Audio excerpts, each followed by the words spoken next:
Hi, everybody. This is Scott Lutz, and today I'm going to be continuing with our Bible reading with the book of Genesis.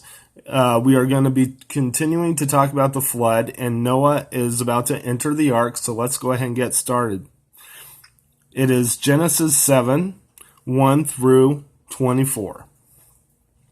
The Lord then said to Noah, "Go into the ark, you and your whole family, because I have found you righteous in this generation. Take with you 7 of every kind of clean animal, a male and his female, and 2 of every kind of unclean animal, a male and his female, and also 7 of every kind of bird, male and female, to keep their various kinds alive throughout the earth. 7 days from now I will send rain on the earth for 40 days and 40 nights, and I will wipe from the face of the earth every living creature I have made." And Noah did all that the Lord commanded him. Noah was 600 years old when the floodwaters came on the earth, and Noah and his sons and his wife and his sons' wives entered the ark to escape the waters of the flood. Pairs of clean and unclean animals, of birds and all creatures that move along the ground, male and female, came to Noah and entered the ark as God had commanded Noah. And after the 7 days, the flood's waters came on the earth. In the 600th year of Noah's life, on the 17th day of the second month, on that day all the springs of the great deep burst forth, and the floodgates of the heavens were opened, and rain fell on the earth 40 days and 40 nights. On that very day, Noah and his sons, Shem, Ham, and Japheth, together with his wife and the wives of his 3 sons, entered the ark. They had with them every wild animal according to its kind, all livestock according to their kinds, every creature that moves along the ground according to its kind, and every bird according to its kind, everything with wings.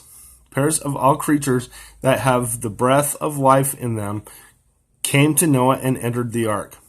The animals going in were male and female of every living thing, as God had commanded Noah. Then the Lord shut him in. 40 days the flood kept coming on the earth, and as the waters increased, they lifted the ark high above the earth.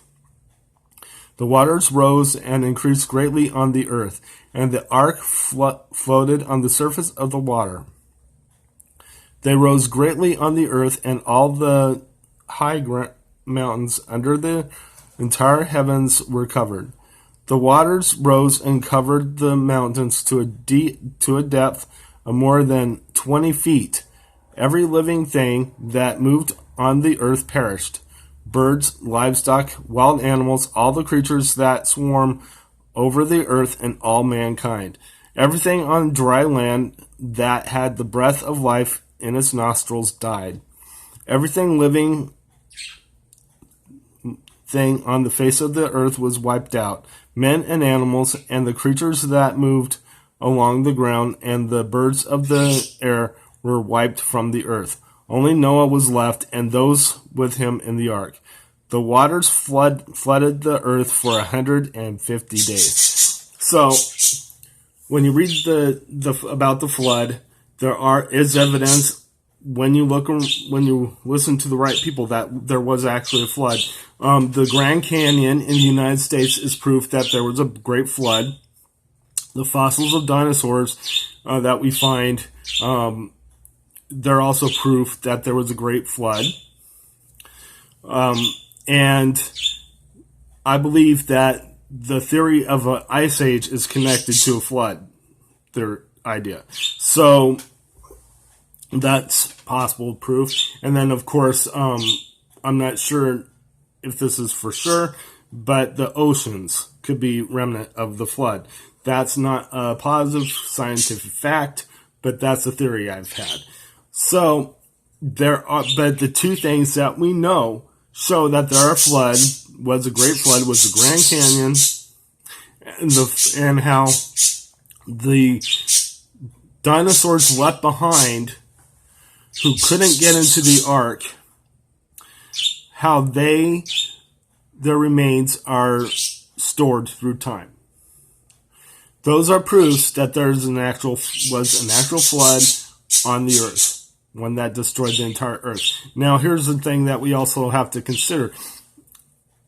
Things were going normal according to what normal was in Noah's time. People were going to work on the day of flood.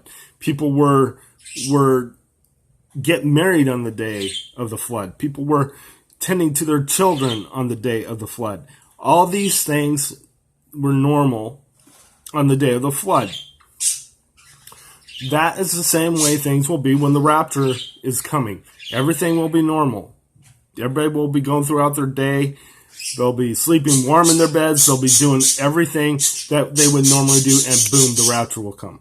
That's how the flood was. Noah warned them. He warned them that the flood waters were coming, and people ignored them. So, we now are looking at another great event that God is planning in our time. And people are getting very, very comfortable with their living habits, and they are starting to think they don't need God. And that's the way they were in Noah's time.